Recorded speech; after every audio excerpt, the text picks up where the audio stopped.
সাংবাদিকদের উপরে আপনারা খেপা কেন? তুমি নিজেও তৈরি থাকো ইনশাল্লাহ, তোমরা লিখবা আর আমরা একটু ফিডাইনি।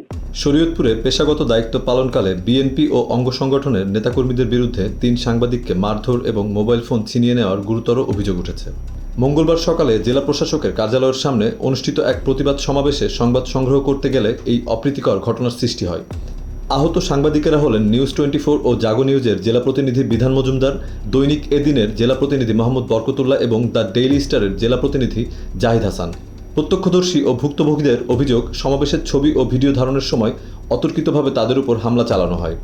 বিধান মজুমদারকে কিলঘুষি ও লাথি মারা হয়, আর বরকতুল্লাহর হাতের আঙ্গুলে গুরুতর আঘাত লেগে তা ভেঙে যায় বলে চিকিৎসকেরা নিশ্চিত করেছেন। অন্যদিকে জাহিদ হাসানের মুঠোফোন কেড়ে নিয়ে তার পরিচয়পত্র ছিঁড়ে ফেলা হয়। ঘটনার স্থান থেকে যুবদলের সাবেক সভাপতি আরিফুজ্জামান মোল্লা মারধরের বিষয়টি অস্বীকার করলেও উস্কানিমূলক মন্তব্য করেন। তিনি সাংবাদিকদের সরাসরি হুমকি দিয়ে বলেন, আপনারা লিখবেন, আমরা পিটাবো। আমাদের কাছে সাংবাদিকদের লিস্ট আছে। অভিযোগ করছে যে আপনিও নাকি মারধরের আরো তো মারবো, শুধু এখন না, আমার বিরুদ্ধে অভিযোগ দিতে পারে, অনেকেই লিস্টে আছে ইনশাল্লাহ, আল্লাহর রহমতে সন্ধ্যার মধ্যে আরো খবর পেয়ে যাবো। সাংবাদিকদের উপরে আপনারা খেপা কেন? তুমি নিজেও তৈরি থাকো ইনশাল্লাহ। তুমি আছো কোথায় এখন? আমি তো অফিসে ভাই, কোন অফিসে? শরীয়তপুরেই।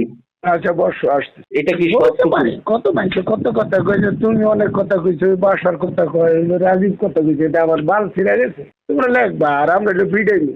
মানে লিখলে পিটাবেন, বুঝলাম না ভাই। আমার উপরে তো খেপছেন কি সাংবাদিকদের উপরে?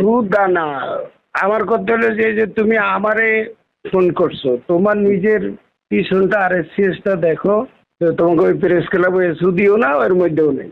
এমন মন্তব্য স্থানীয় গণমাধ্যম কর্মীদের মধ্যে মারাত্মক ক্ষোভ ও উদ্বেগের সৃষ্টি করেছে। সাংবাদিকদের ওপর এমন হামলার ঘটনায় তীব্র নিন্দা ও প্রতিবাদ জানিয়েছে শরীয়তপুর জেলা প্রেস ক্লাব। প্রেস ক্লাবের সভাপতি আবুল হোসেন সর্দার অনতিবিলম্বে ঘটনার নিরপেক্ষ তদন্ত এবং জড়িতদের দ্রুত আইনের আওতায় আনার জোর দাবি জানান। পুলিশ প্রশাসনের পক্ষ থেকে জানানো হয়েছে, ভুক্তভোগী সাংবাদিকদের কাছ থেকে লিখিত অভিযোগ পেলেই আইনগত কঠোর ব্যবস্থা গ্রহণ করা হবে। সাংবাদিকদের সুরক্ষায় দোষীদের দৃষ্টান্তমূলক শাস্তির দাবি জানিয়েছে স্থানীয় সুশীল সমাজ ও সাংবাদিক সংগঠনগুলো।